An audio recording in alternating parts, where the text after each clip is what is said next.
This is the Unregistered podcast, and I'm Thaddeus Russell. This is a show about ideas, people, and behaviors that are considered inappropriate, out of bounds, or beyond the pale. The things you're not supposed to talk about if you're a school teacher, a college professor, a businessman, a politician, a parent, a neighbor, or even a podcast host. These are the things you're not supposed to say or even think if you're a good liberal, a good conservative, or a good citizen. Each week, I'll interview a person who has something bad to say. They might be a journalist or a professor. They might be a porn star or a drug dealer.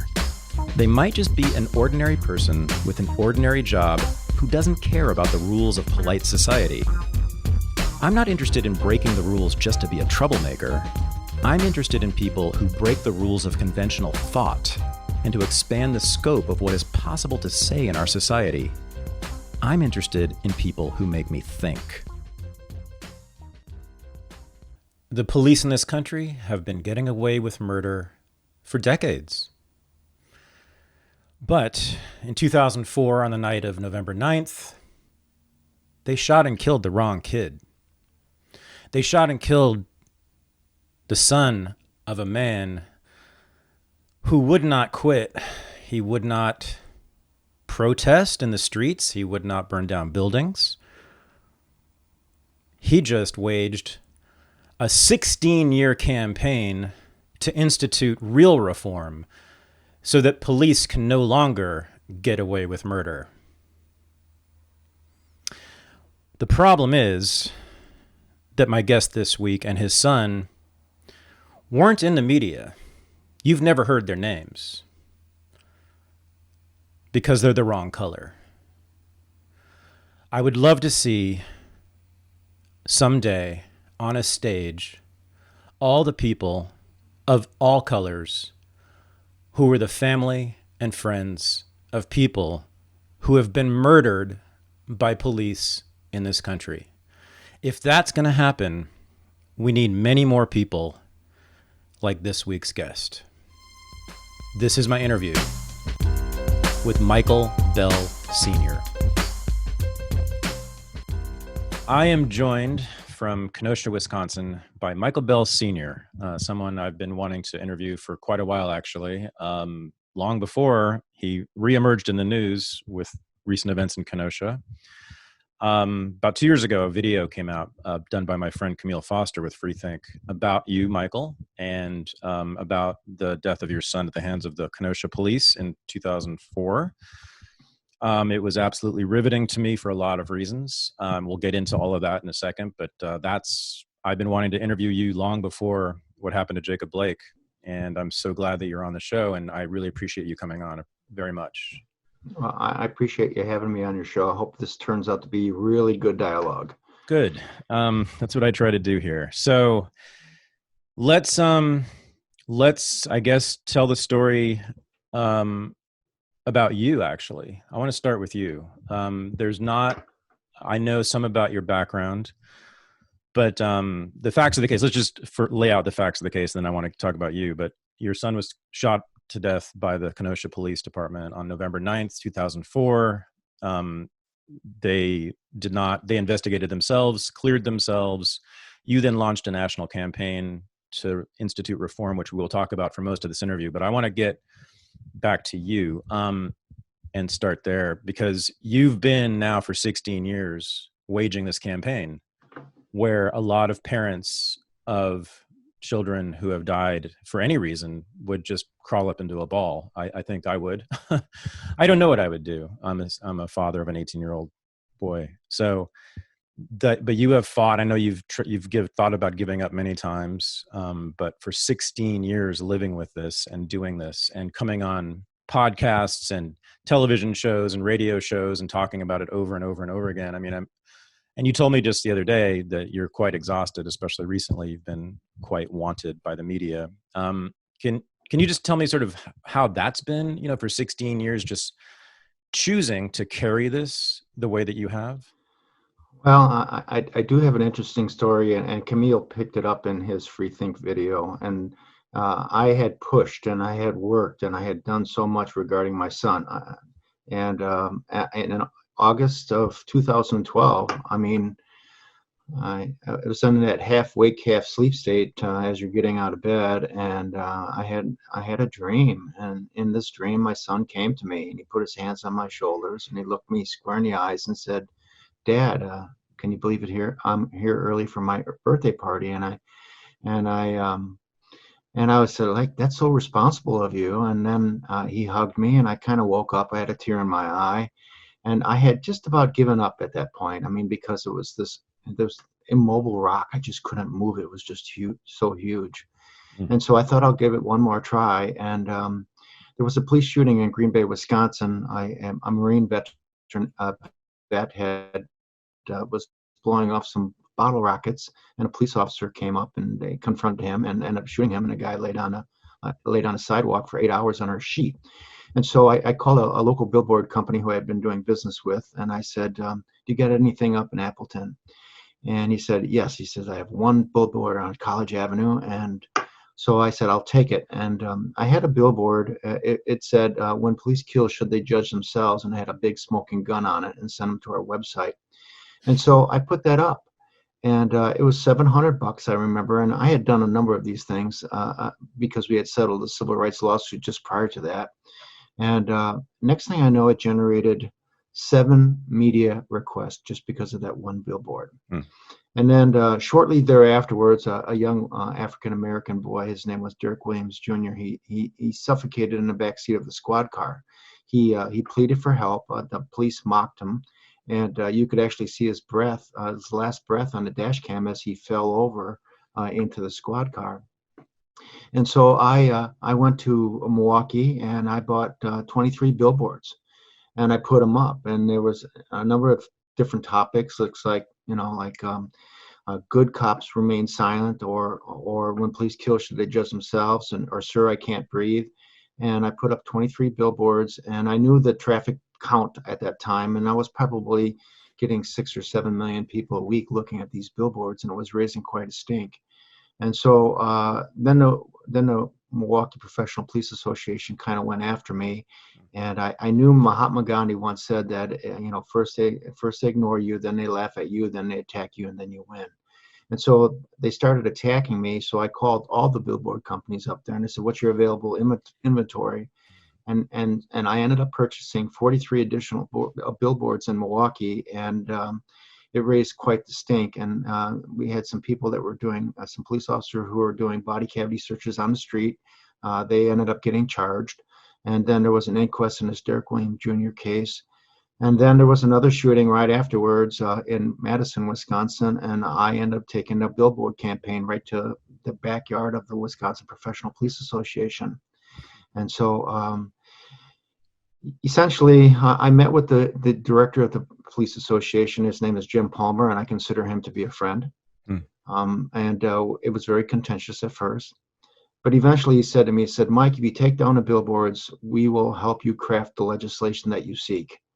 And so that was my journey. And your viewers need to know that I'm an Air Force pilot, Yeah. and that my son's investigation was complete in just 56 hours, 2 calendar days. Right. And I was appalled. I knew that there's just no investigation that can be completed in that short of a period of time.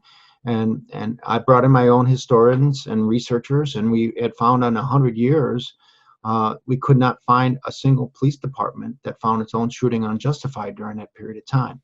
So this impossible record of perfection. And so that started a journey. And I ended up working with the civil rights advocate assembly person. She was an attorney, but I also was working with a Republican retired chief deputy sheriff for a sheriff's department up in Door County, Wisconsin. And the two of those together, in addition to a number of other people on our team, got the bill passed in 2014. 14, right. Yeah. And a number of other states have passed similar bills. Is that right? Last count, I haven't been keeping up with it because I've been so busy with other stuff. But the last count was eight states had taken on similar legislation. And so you asked about last week. I was sitting at my dinner table on Sunday evening. It was about 5 o'clock. My phone just kept going off, and I was kind of getting these kind of weird looks from my other family members. Well, they knew that the shooting had occurred and I hadn't.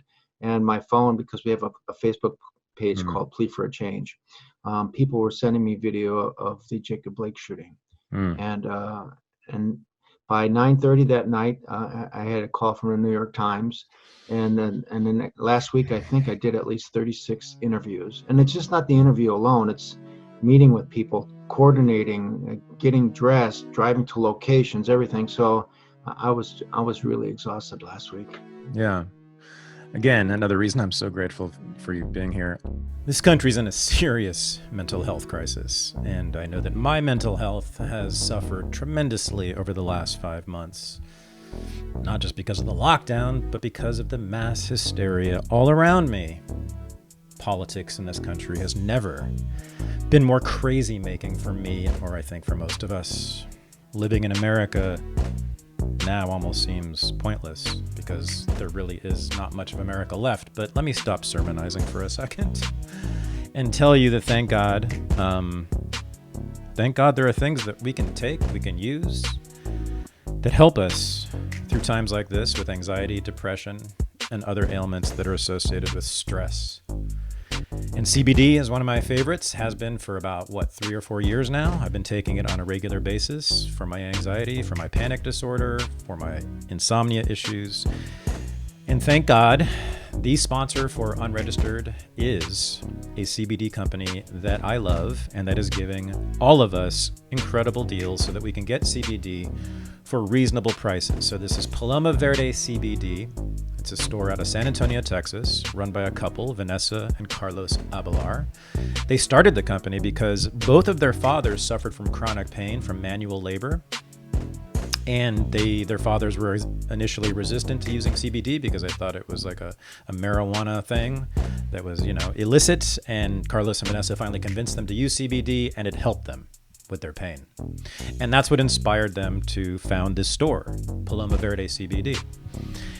And Carlos and Vanessa have been listening to Unregistered for quite a long time, and they thought that this would be the perfect place for them to advertise for their new products. And they were right, because I'm just so thrilled. Last night I got an email from somebody, from an old listener of the show, who said he got the Thad Pack, which is my 3 favorite products that they put together, and you get 33% off on that. It's their high potency tincture, which I use every day. And when you put some of that under your tongue, it just helps with your anxiety. Their soft gels the other night, when I was watching videos all night from Kenosha, I think I took about 5 of them, and it did help me calm down so I could go to bed.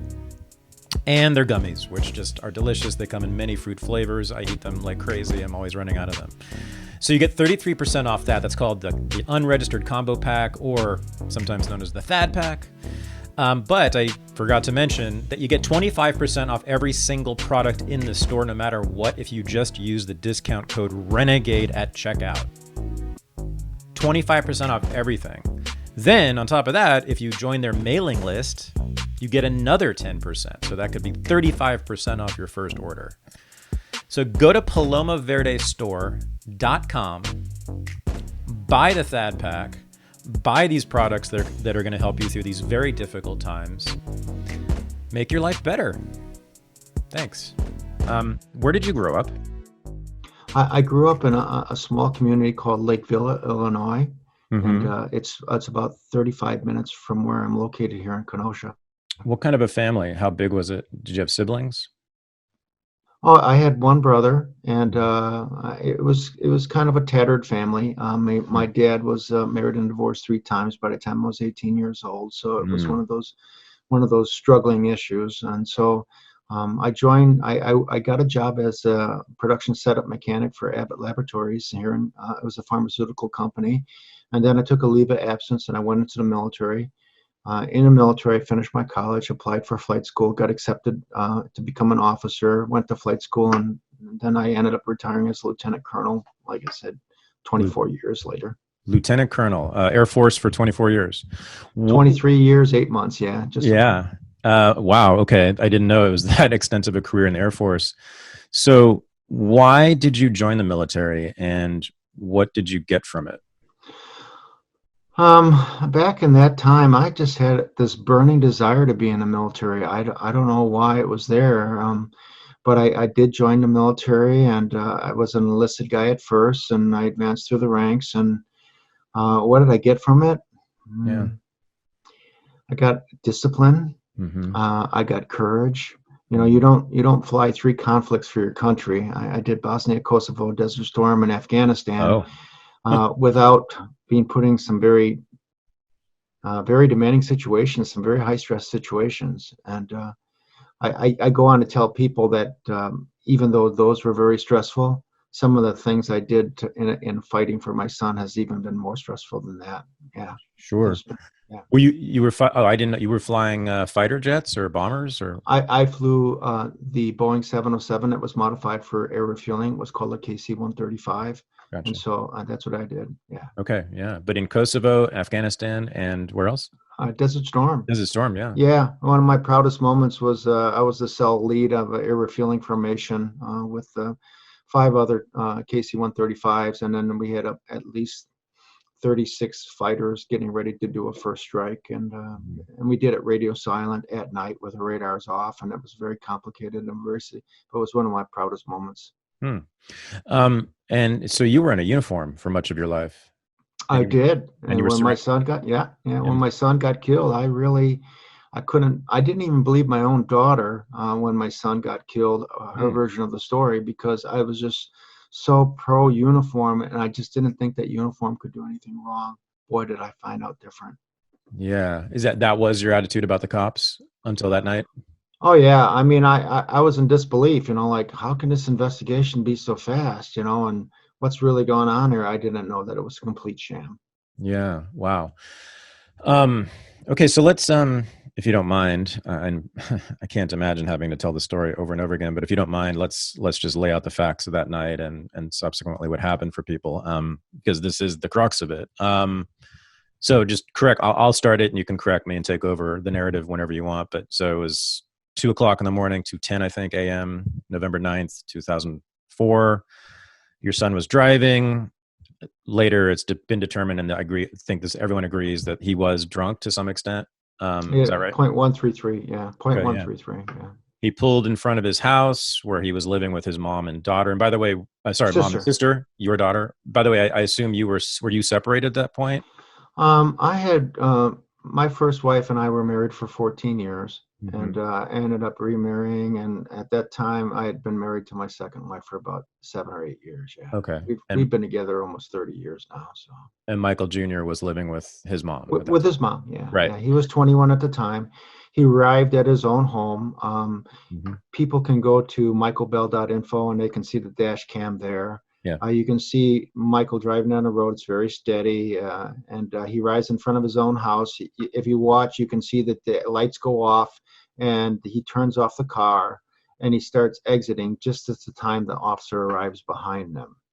And instead of the officer coming, and this was an officer that had a run-in with Michael about 6 weeks before. Oh, Yeah. Michael was not a I perfect little I boy. didn't know that. Okay. Okay.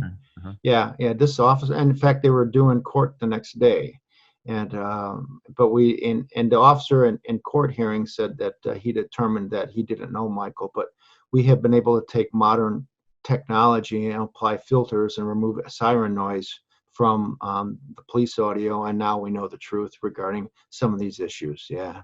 Oh, you found out that he did know him at the time. He was Oh, he aware. did. They knew it was Michael. Yeah, and and we'll be talking about this officer. He eventually took his life in 2010, committed suicide. But let's Oh, go wow. back to the story. So my son gets, instead of an officer walking up to him and saying, "Sir, ma'am, can I see your driver's license?" Essentially, he gets out, sees my son, and starts screaming, "Get back! Get in the car! Get back in the car!" And here's my son. He's slightly inebriated, and he's got these bright lights shining in his face, and he just keeps walking forward a little bit. And then the officer runs up, grabs him by the shoulder and the scruff of the neck, and starts pushing him back towards the car. And you can see my son didn't resist anything. And he tries to push my son back in the front of the car and recognizes there's somebody else in the front seat. And he decides that he doesn't want two people together. So he takes Michael off camera. And then you can hear a conversation. the officer makes some false accusations that Michael was speeding and he ran a stop sign, and you can clearly, and we proved in civil rights trial that never occurred. Hmm. And then my son being accused of falsely accused of doing wrongdoing here was, like, I didn't do anything. I didn't do anything wrong. I know my rights. You can't do this to me.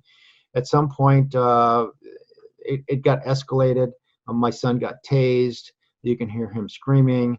And at that point he made a decision to run to the back of his house. Mom and sister are upstairs. They hear the commotion immediately. They come down sleepily in their bathrobes to the back of the house. They get their glasses on, and under a motion activated spotlight, they saw my son getting a beating like I can only describe it as a Rodney King style beating. There were two people that lived in a duplex next to Michael's mom, and they came to the window, and both of them started witnessing the incident. And there was a third person. She was a caretaker at a nursing home. She came out and also.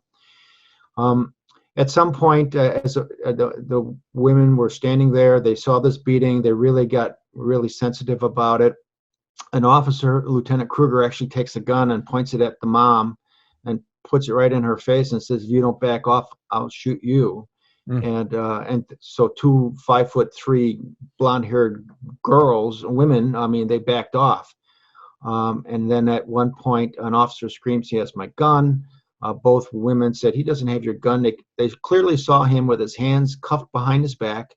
He was bent over a car in a bear hug. And an officer, his name is Albert Gonzalez, runs up, sticks his gun right to my son's temple, tries to shoot him, but because the slide on the gun was pressed so tightly, it disengaged the gun. He took it off a second time, put it right to my son's head, and then fired a shot. And the women were hustled inside, and they heard fighting outside and commotion afterwards. One of the eyewitnesses heard a police officer yell, "What did you do that for? That wasn't necessary. Get help now." And at some point, my daughter then immediately called me about 2:20 in the morning. I get a phone call. It's like, "Dad, you got to come here. Michael's been shot." And I'm like, Michael doesn't do anything to be shot. Michael was a college student. Michael had a job. He was a high school graduate. He had a girlfriend. He had a lot of potential. And but this, he did go out and have fun with friends like 21-year-old college students do. Mm-hmm. And there were the blood toxicology showed he had 0.133. We knew he had a designated driver that night, and the designated driver got drunk. And my son, being chivalrous, who he was, decided he was going to drive because it would have been safer for him. Bad choices. Mm-hmm. My son had no other substances in the system. He had no pot or anything like that in the system. So, and that's when I get the phone call. I'm in disbelief that my son got shot. I didn't know it was an execution. I didn't, So I go down to the hospital. I walk in, and over to the right, I see the district attorney huddled with about 6 police officers. I look in this room, and I see just to my left, and they were frantically working on my son. I remember standing in a hall, and a door opening up, and there's a Flight for Life helicopter outside, and comes by me on a gurney is my son. His head is wrapped, and I can see blood coming, kind of pulling the bandages around his head. And that was the last time I saw him. They put him on a Flight for Life helicopter, and like the Jacob Blake case, they flew him to Freighter, and I arrived there about an hour later, and when I got there, they told me he had passed, and it was a very difficult time for us. Next morning, I met with some counsel, and they told me that they actually had put the gun right to Michael's head, and they had shot him that way. And I was in disbelief when the ruling came out that it was a justified shooting, because I knew that there were a number of eyewitnesses, and they hadn't even given statements yet. I'm like, how could you come up with that this is justified, and they hadn't even given statements? And so and that was from that point on, it was an uphill battle. Mm-hmm. Finding a proper attorney was an uphill battle. I finally did find a great attorney to handle the case, And about 2 months later, the police in Kenosha had another questionable shooting. And I was raising a stink about this because here I am, a uniformed military officer. I was flying at the time. I had the rank of a major. Mm. I contacted the commander-in-chief of the Guard, which is the governor at the time, and he completely blew me off. And then I did an internet search and found out the local district attorney had been a campaign manager for the governor. And so there were all these interesting political ties that just confused me. Mm. So in May, I get a phone call from the local Kenosha News, and they told me that May of 2005, they tell me that that the Wisconsin Professional Police Association are going to award the officers who killed my son with meritorious service. And that was the last straw. I ended up taking up full-page ads in the New York Times, the Chicago Sun-Times, Milwaukee Journal-Sentinel, and all state papers saying, what is going on with this criminal justice system here in our community? And eventually we got to a point in 2007 where we had the civil rights trial, and we were gathering material. And my attorney, his name is Patrick Dunphy, he allowed all four officers to lie in sequence. And after they came up with a story that the officer who killed my son stood in the front of the car, and because he heard an officer scream, "He has my gun," that he fired a shot and killed my son from left to the right. And after all four officers lied, and you can see this video online at michaelbell.info, he hands him a copy of the medical examiner's report, and he asks the officer, his name is Lieutenant Kruger, to read a particular statement. And it said, it described the bullet entry from the right and exiting to the left, and it talked about all the, so it was a forensics detail that they never even bothered to look at. And so at that point, they got caught. And that's when their case started spiraling out of control. They tried creating a reenactment video, which a 3D animator said was anatomically impossible. And it kept getting worse and worse. And then finally, in March 3rd of 2010, the city of Kenosha settled with our family with at the time, a record civil rights lawsuit of $1.75 million. Hmm. I refused to accept a non-disclosure confidentiality agreement. I said, you want to settle? Fine. But I am going to continue to tell my son's story. And there was so much pressure to have this thing go away at the time that the mayor, against the advice of his counsel, signed off on it. And then immediately thereafter, I started putting up billboards on the highways in Wisconsin to raise awareness to what was going on. And then on October 30th of 2010, once the officers found out that there was a non-disclosure and this case was still open, then the officer, his name is Eric Strausbaugh, he was an officer that we ended up finding out had hooked his gun on a car mirror by accident. It was an honest mistake. And instead of coming back and saying, we made an honest mistake, an officer shot him for, for another, out of a mistake, they ended up covering it up. And so, and like I said, in October of that year, Eric Strausbaugh took his own life.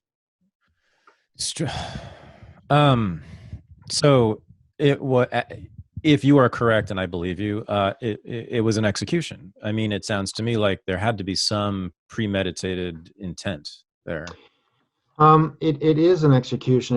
A police shooting, when you take a gun and you shoot at 10 or 15 feet away, you think you're going to hit a target, but you're not sure. But when you take a gun and put it directly to somebody's temple and fire it through their brain, that's an execution. And that was the appalling part of this. And back in 2004, when I raised questions about this, I was a hated man. I mean, I got files and files of a mail that I received from people that they hated me. How dare I question authority? How dare I question the police? How dare I question their investigative process? And so we caught them red-handed, and we caught them on other things. And that culture has led to the Jacob Blake shooting today. Mm. So it was Gonzalez who fired the shot? Yeah, it was another officer, Albert Gonzalez, and we looked at this guy's profile, and Number one, he he seems to have an infatuation with guns. Hmm. He teaches concealed carry. There have been students in his class that when he stands up in front of the class, he says, "How many of you have Googled my name?" Hmm. And then he says, "I'm the one that shot Michael Bell." And and so we've raised some questions about that. He wrote a book recently, and I'm getting ready to file a libel suit against him because of it. But he wrote a book, and in the book he describes the thrill he got from killing my son.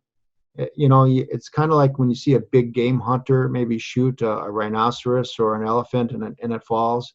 This guy talks about how he feels like he won the football game, and he got a thrill over it. And so this guy's still on the force. And little did I know that collectively, the criminal justice system here in Kenosha was going to team together to block any further investigation of the Michael Bell case. And it's well documented that I've done every avenue possible. I've asked the medical examiners for a coroner's inquest. I've asked the sheriff. I've asked the district attorney. I've asked the police. I've gone in front of the city council asking for a resolution. I approached the attorney general. I've approached the U.S. attorney. And it all comes back to as well. All these other people had investigated and they found nothing wrong, so we're not going to investigate it. But I just released a video on Monday of this week, and it's called the Broken Justice Segment 4. It's about 6 minutes long, and in it, because of open records requests, I end up showing everybody that these guys were on a first name basis and they colluded to block an investigation in the Michael Bell case. Hmm. In fact, they all came out with the same answer on the same day: is that we're not doing anything in the Bell case unless there's any new evidence, which we've brought forward. So it's an amazing story, and it takes a lot of persistence. And like you said, there have been times I wanted to quit, but other things have popped up that has kept me on this. God, it's an incredible story, and I mean, it gets even more complicated the more I learn about it. A lot of these details I didn't know until just now. One of the horrible things, many horrible things for you, I would imagine, is that Kenosha is not that big of a town. And isn't it true that you've seen or have run into some of those cops? There's a video online at our michaelbell.info. I'd gone in front of the Police and Fire Commission on another matter. There was a racist tasing. I mean, there was a black man just standing there doing nothing wrong, and a guy got tased, and a police officer wrote a false police report. Hmm. And I questioned him on that. And so I went in front of the Police and Fire Commission demanding an investigation on that. And typically when I would go to public things, when I talk in front of the city council or the Police and Fire Commission, I would always carry a microphone in my pocket just so that way people couldn't come back and say, Michael Bell said this. And I go like, no, I didn't. Here it is, you know. And so I was with one of my investigators, and we were leaving the city council meeting, and all of a sudden I hear, Mr. Bell, Mr. Bell. And I turn around, and it's actually the officer who killed my son. And I was taken aback by it.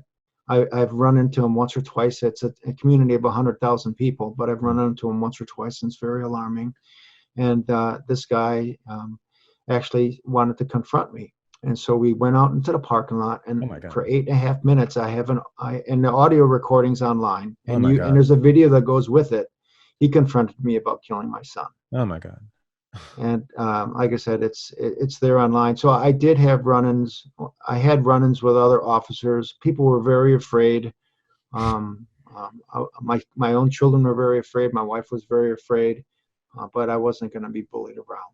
And so I stood my distance. Yeah. Wow. I don't know. I don't know how I could have responded. I don't know what I would have done. So,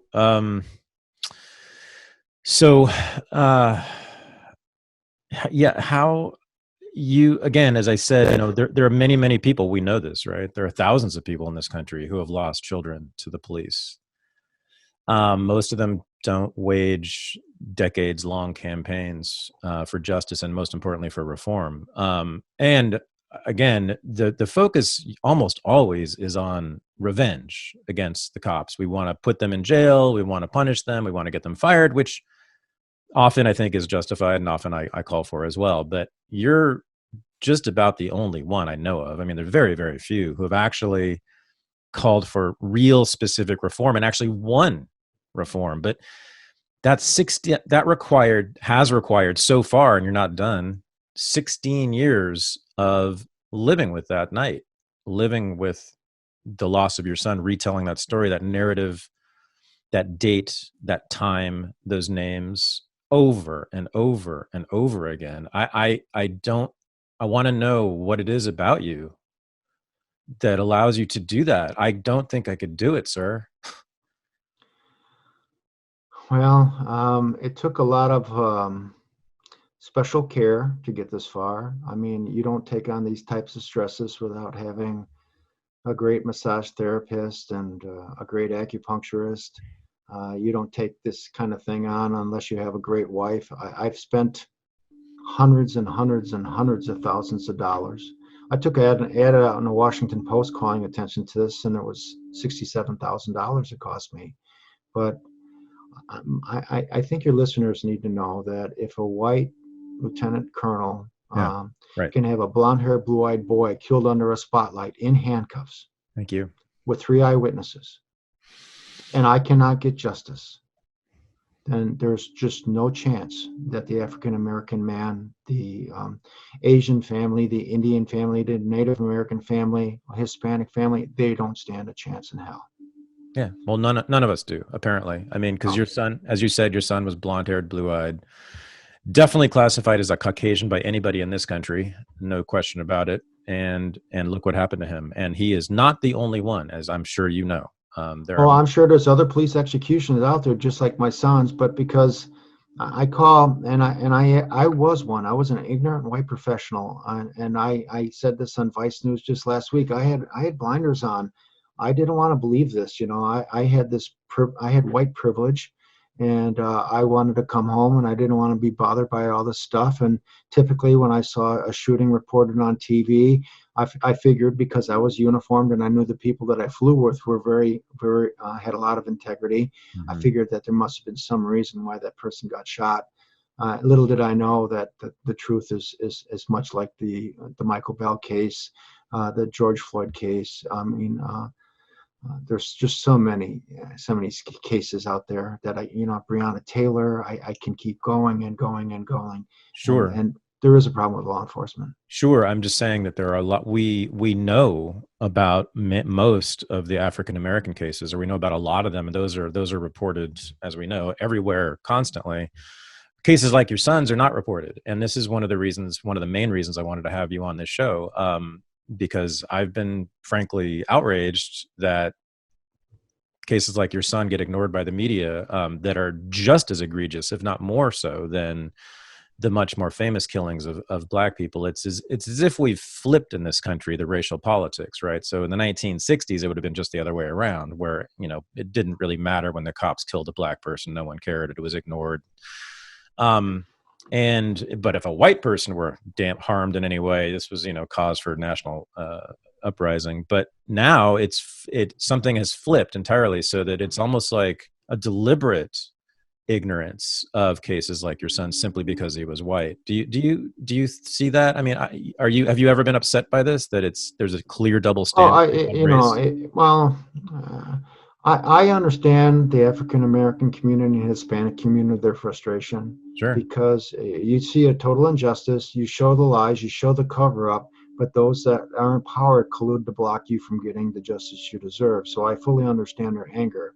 And with the advent of cell phone cameras and social media, the ignorant white professional now knows the truth. I mean, he wouldn't believe a police executed somebody, but now you can actually see, like in a Walter Scott case down in North Carolina. I mean, Yeah. the guy took a taser and he tossed it on a guy he just shot, and they write up these false narratives. You take a look, the Quan McDonald shooting in Chicago. The video brings it forward, and now white America understands that there is a problem, and they many times could be a victim also. Yeah.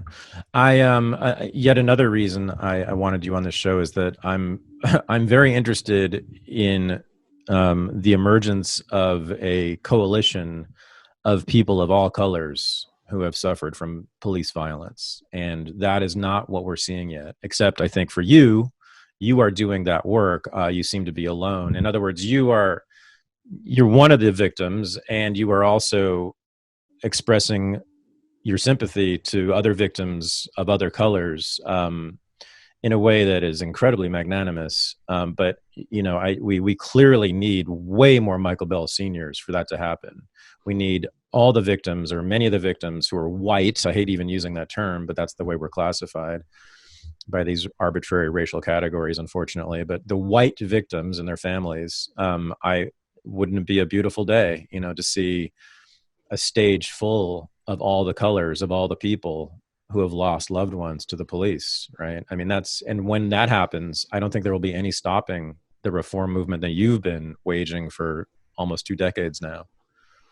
Well, two things I want to bring up, and the first Sure. is that I support law enforcement, Okay. but I support the truth, Mhm. and on our Plea for a Change Facebook page, you can go there, and I post stories of heroic officers, deeds all the time. Mm. You'll see an officer running into a restroom and saving a little baby. You'll see people, rescuing dogs. I mean, you'll see there was just right up the road from here, in Oak Creek, Wisconsin, a white supremacist walked into a Sikh temple while people were in prayer and just started executing him.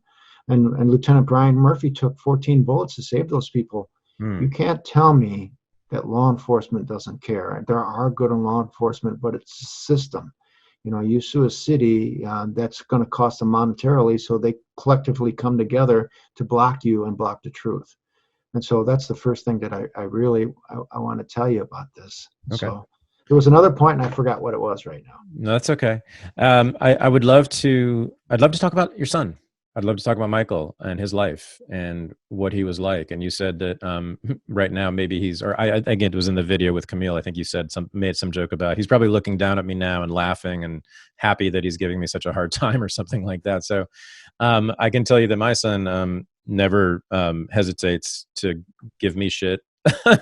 And it sounds like you might have had a similar relationship with your son, but loving, at the same time, constantly irritating and annoying and looking for my weaknesses. But, it never diminishes my love for him. It sounded to me that's similar, maybe. Is that true? Like, did you have that All kind of right. relationship? He was, I had 3 children from my first wife, and he was the youngest. And I am fortunate that Michael had 3 younger brothers, and so I still do have male sons in my life. But Michael was my oldest, and we did a lot of things together, fun things together. I mean, but you have to remember that I was a military pilot, Mm, and sometimes duty required me to go overseas for long lengths of time. mm, And so and sometimes we didn't get to see each other for sometimes 4 or 5 weeks at a time. There was no such thing as email back then.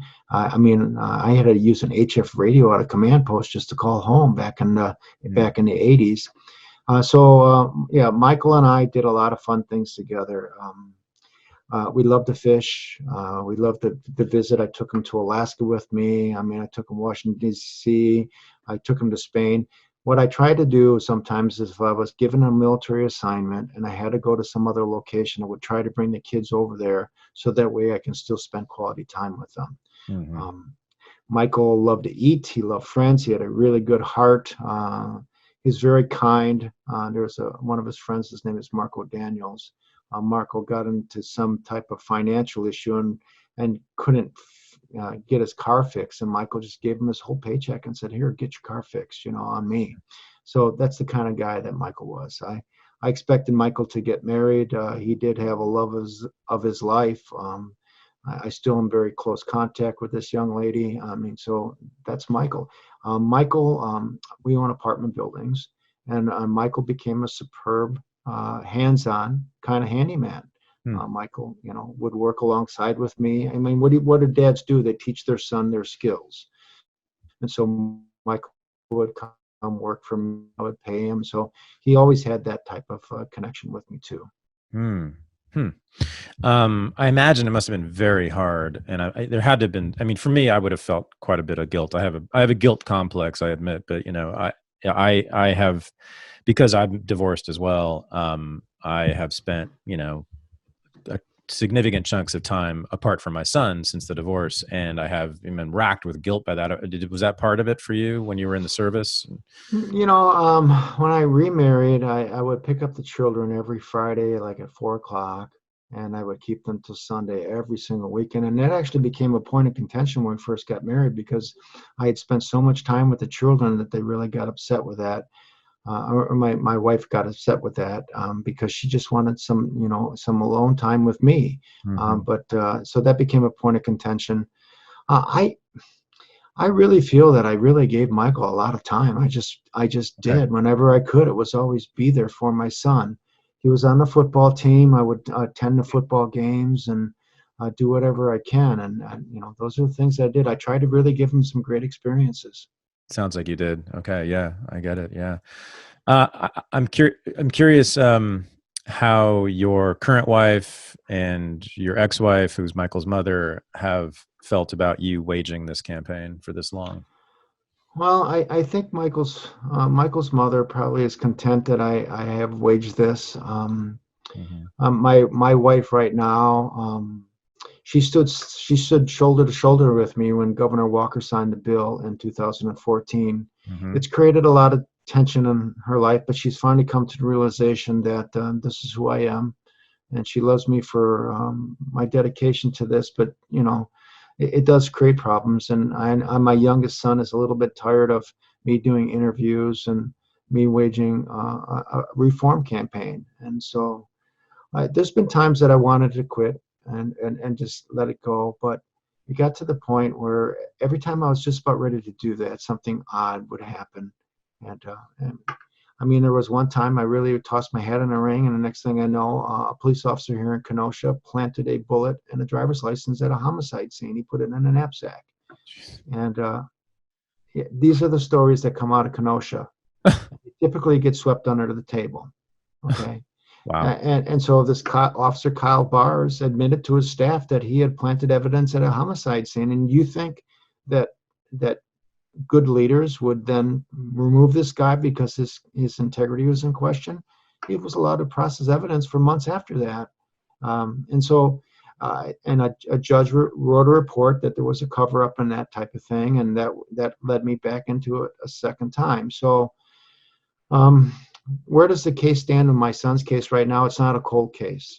Number Oh, one, I have an audio forensics expert that has already filtered out siren noise, but we also found the bullet impact location, which we could never find the bullet impact location, but it was found. The car sat in that driveway for 15 years. Michael Mothers was so distraught over watching her son killed in front of her that car sat in the driveway in front of their garage for 14 and a half years. oh, And they finally moved. They finally sold the car, and when they sold the house that they were in, and when they moved the car, I went over there one last time because I wasn't going to have access to the property anymore. And I took my cell phone camera and I just took it out like this, and I started screening everything. And lo and behold, after that car was moved, I found the bullet impact location. And there's a really good video online about this. And then I found a bullet impact location, which completely contradicts the police version of the story, because the officer said he was shooting it this way, but the bullet impact location was found directly behind him. okay. And so, Mm. and that evidence is coming forward. And I have a forensics expert right now, a ballistics expert, that's going to take care of that.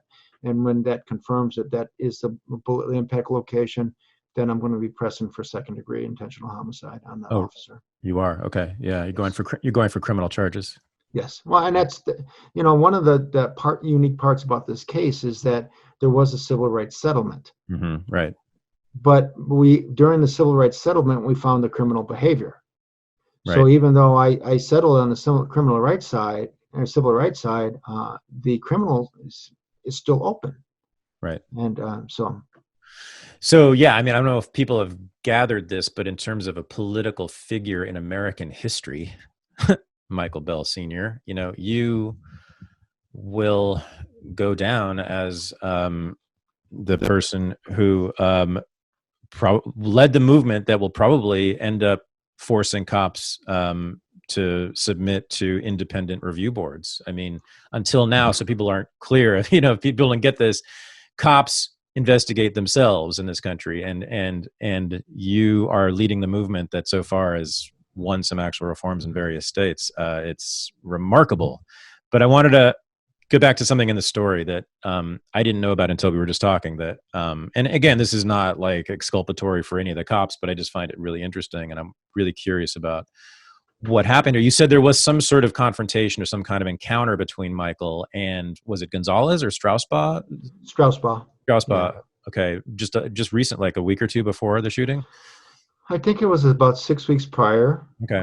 Michael was out with his friends, Okay. and he was in a parking lot, and somehow him and Straussbaugh got into some kind of confrontation. Okay.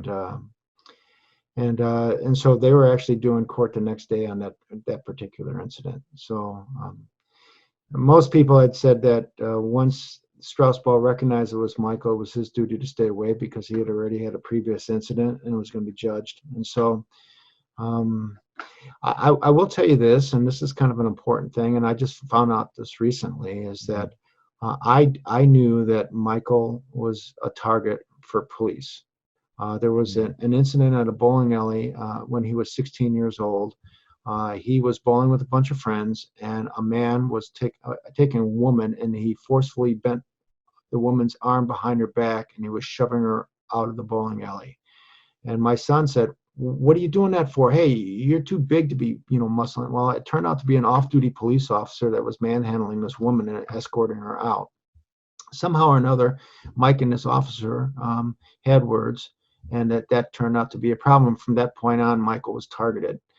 A lot of Michael's friends would tell me that they would just be like standing on the street talking, or at a park talking. The police would come up and just demand to frisk Michael. And so there was a lot of police intimidation that way. Michael's mother had told me that at one point, Michael had come to her and said, "I just need to leave Kenosha because of the police, harassment that I'm enduring." Wow. And he was going to go live with his sister in Florida, and his mother convinced him to stay. And so this has been part of the thing, there's a responsibility here, and she feels bad that, she convinced Michael to stay in Kenosha, and that eventually cost him his life. Oh, wow. Okay. Wow. Oh, so Michael really did not like the Kenosha police for good reason, sounds like. Have you heard, have any Kenosha police, do you have any of them on record talking about him and his sort of attitude about the cops? Or complaining about him? When Gonzalez confronted you that time, did he say anything about your son? Well, I questioned that. I just wanted an honest, open investigation, and he said he wasn't going to get into that. And I questioned that Eric took his life, and what, that Eric might, because we didn't know at the time. At the time, we didn't know whether Eric Straussbaugh had told the department that he had hooked his gun on a car mirror or not. We didn't know that. And we didn't know if that's something that he took to his grave or not. Well, and later we found out that he did know about it, because Lieutenant Kruger had removed a lanyard from the broken mirror, and that was, and CBS National actually has a really good recording of this. And so we knew at the time that the Kenosha PD knew it was a bad shoot, and they collectively came together to cover it up. Wow. Okay. So, so then Jacob Blake happens, and rioting happens in Kenosha. Incredible. Like, what, in your town? It's not a big town. It's sort of almost serendipitous in some dark way. What did you, and this gave you, as you told me on the phone the other day, it gave you another opportunity to tell your son's story nationally. Can you just tell us what you think of the Jacob Blake case? I've watched the video. I've studied it. What do you think? Well, I think I shared with you, I was sitting at the kitchen table. My cell phone lit up. I saw the video. I was bothered by not only the shooting, because it didn't look, the guy was just looking like he was upset, and he said, like, "I've had enough. I'm just going to leave this. Here I'm trying to do something good by breaking up this argument between these two girls." And then he just starts walking towards his car, and he's got his kids in the back seat. You see Shesky grab him by the shirt, and next thing you know, he's just shooting him in the back. And I did see a family member standing outside, and I saw her jumping up and down. And as she's watching her, I don't know what her relationship was to Jacob, whether it was a girlfriend or a sister or whatever, but I just knew the trauma that caused. And so that night, 9:30 that night, New York Times called, and like I said, I did at least 36 plus interviews during the course of the week. But I recognized it was an opportunity to bring additional attention to police reform. Hmm. Our first bill in 2014, it had three parts, and we only got one part passed. And the first part was, if a police officer uses deadly force, let's make sure that that officer was in a clear frame of mind. Let's make sure that he wasn't under the influence of drugs or alcohol or prescription painkillers or something like that that might have affected his thinking.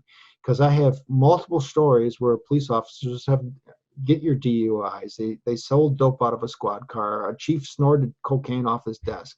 They are few, but they are there, and so you can't discount that the officer might have been under the influence. Hmm. So that was thrown out. We didn't get that. I mean, here as a pilot, I knew that if I killed somebody, they were going to be testing my blood immediately. Mm. Uh, that Then we had the investigation part, and everybody says that we got the hardest part done by having an outside agency come in and conduct an investigation. And the third part that we asked for was an independent review of the incident. And my thoughts had always been it needs to be kind of like the National Transportation Safety Board Right. when they look at, because that officer in his training believed that he was doing something right, and the citizen thought they were doing something right, and it ended up being lethal. So let's look at the root cause analysis and figure out what went wrong. And so I co-authored a paper with a guy named Bill Scott. And Bill was a former Air Force flight engineer, but he was also a pilot. And he had a son that was a graduate from West Point who was killed at a Costco in Las Vegas by a police officer. And Bill and I wrote this paper, and it was called The Insanity of Finding Fault versus Fixing Cause. And what I did is I took two deaths.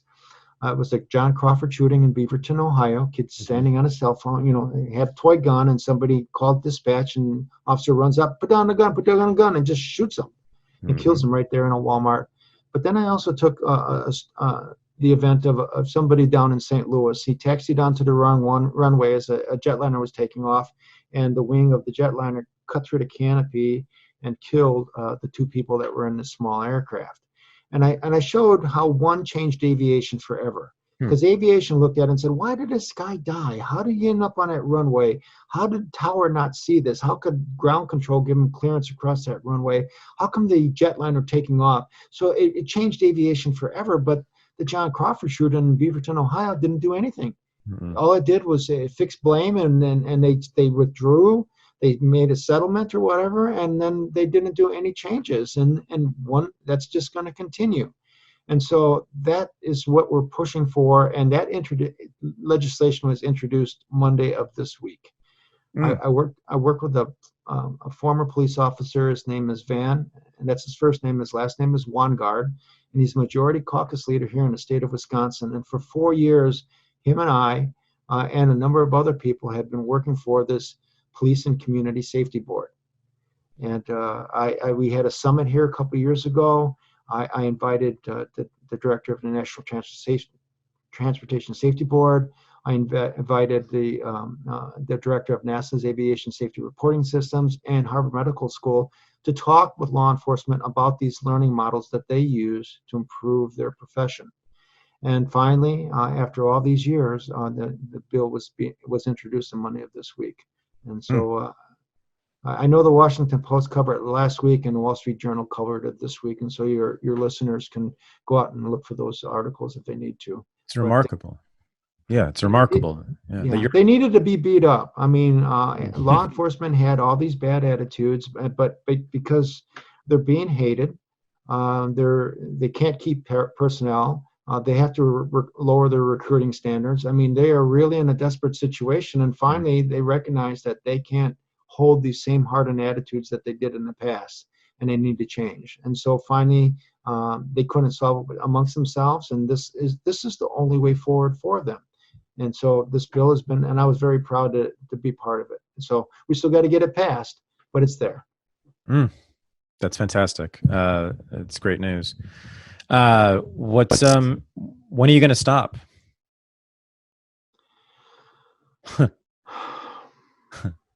What do you want? And when are you going to stop? Well, I can't tell you. Okay. I just don't know, I know. because I've evolved into a spokesperson Yeah. for this. Um, I know I had a teleconference this morning with representative from Blake's family and some other coalitions this morning. I I just can't tell you. I just don't know. I mean, number one, I am fighting for justice for my son, Mm-hmm. and I assure you that I am not backing down on that, and I'm not going to let a corrupt police department allow somebody to murder him without being held accountable. So Mm-hmm. that's one thing that I'm doing. But also, I do appreciate. I was a public servant. I do appreciate law enforcement, and I know they have a critical job, and changing things and making them better will gives me some level of satisfaction. So I don't know. I had a conversation with Jesse Jackson Sr. yesterday. Huh. He's 80 years old. He's Yeah. got Parkinson's disease, Yeah. and he's still fighting for civil rights. Huh. I was so impressed by that. So I might be the same way. I might be 80 years old with. I mean, I'm limping now because I need replacement surgery. So I have no idea. But Let me ask you this. Now that you raised Jesse Jackson, a person I campaigned for in 1984 and 1988 when I was a college student, but I am really happy that Jesse reached out to you. I was going to ask you, has anyone sort of associated in any way with Black Lives Matter reached out to you and asked you to serve as a speaker or a spokesperson or anything? and you're going to find this very interesting. Mm-hmm. And I think in many ways, like law enforcement had to change. You know, their attitude had to be beat up a little bit before they finally be receptive. Mm-hmm. I think the Black movement has been the same way. Yeah. Yeah, you were white. What do you need our help for? I reached out to Oprah. I Mm. reached out to Al Sharpton. I've reached out to Constant Rice. I even offered Constance Rice, Condoleezza Rice's, Condoleezza Rice. yeah, Condoleezza Rice's sister, I think it was, or maybe Okay. it was her immediate cousin. And I asked her to come to Kenosha, and I offered $10,000 to a charity of her choice if she would do that, just to come and speak on our behalf. And I was ignored. I didn't even get a call back. And I will tell you that there have only been three people of fame that have really have done anything. Erin Brockovich once told me that she does not have a publicist, and so she couldn't help me, but at least she responded. Frank Serpico has been involved with me, and he's my hero, Yeah. Frank Serpico. Oh, yeah. And I will tell you this, that Jesse Jackson and Santita Jackson and the Jackson family has been there to help too. No kidding. Yeah, but I would reach out to the King family, nothing. I mean, one time, and your listeners can look, I actually took a knee at Soldier Field during a pregame warm-up. I had photographers there. The Chicago Tribune covered it and everything. And I asked Colin Kaepernick through his attorney if he could just tweet out, Michael Bell is taking a knee, and Lieutenant Colonel retired Michael Bell is taking a knee at Soldier Field to protest the police killing of his son. You think I could get assistance? Nothing. Nothing. But I will tell you, Camille came forward and created a great video. Vice News was here last week. Okay, good. And I had some, I had a black, in fact, a producer and a commentator, and he helped out quite a bit. And so I do get support now from the younger people, but the older people, they wouldn't give me the time of the day. Oh, it's what's heartbreaking to me. It's what's so frustrating, disappointing, and at times enraging. White people are killed by the police in dubious circumstances almost every day. Horrible circumstances, similar to your son. Some cases even worse. So that's hard to, it's hard to believe, but it's true. And they're routinely ignored. And, if we're going to get the kind of reform that you've been fighting for 16 years nationwide, and more reforms, because that's just the beginning, I'm sure we need even more than that. As I said, we are going to need people of all colors, because people of all colors are getting killed and incarcerated at rates that they shouldn't. 1,000 people a year. Now, many of them were armed, and many of them were charging at cops with guns, and probably those were good shoots in most cases. But there are many who are not, or at least dubious. And we're not going to. Go ahead. There's a term that you're talking about, and it's called mistake of fact or use of force error. Okay. It's when you misinterpret something that's lethal that wasn't lethal. Hmm. And this National Transportation Safety Board that we're looking for, this Police and Community Safety Board, it would take a look at those use of force errors and say, why do we make an error there, and let's reduce that. And Right. so it's a big deal. It's a huge deal. It's a huge deal. It would transform the game. Yes. Well, Sir Michael, I thank you for coming on. I am absolutely honored, and I just thank you on the behalf of all of us out here, who it turns out are all vulnerable to the police. Thank you for doing so much to make us all safer. I mean, that's what you've gotten justice for your son, but in doing so, you've made this world that we live in, that I live in, people who look like me and my son, safer. And you're continuing to do so. So you're a hero to me. Well, thank you so much. And you have a duty here. You have to get this message out. You have to get it out there and let people hear this, so that way their attitude changes. So that's your duty here. Trust me, my friend. That is exactly what I'm doing. This is just the beginning for me too, and I hope to maybe see you again soon. We should do more together. Okay. I would love to. Thank you, Michael. And Thank you. have a great day, and have a great rest of your life. You deserve it. Thank you. Thank you. Okay. Bye-bye. All right. Sign off. Take care. Bye-bye. Thank you. Bye-bye. This is the Unregistered podcast, and I'm Thaddeus Russell. To join the new Renegade University, go to renegadeuniversity.com. To join the new Unregistered Underground, the supporting listeners group for the podcast, go to unregisteredunderground.com. Thanks for listening.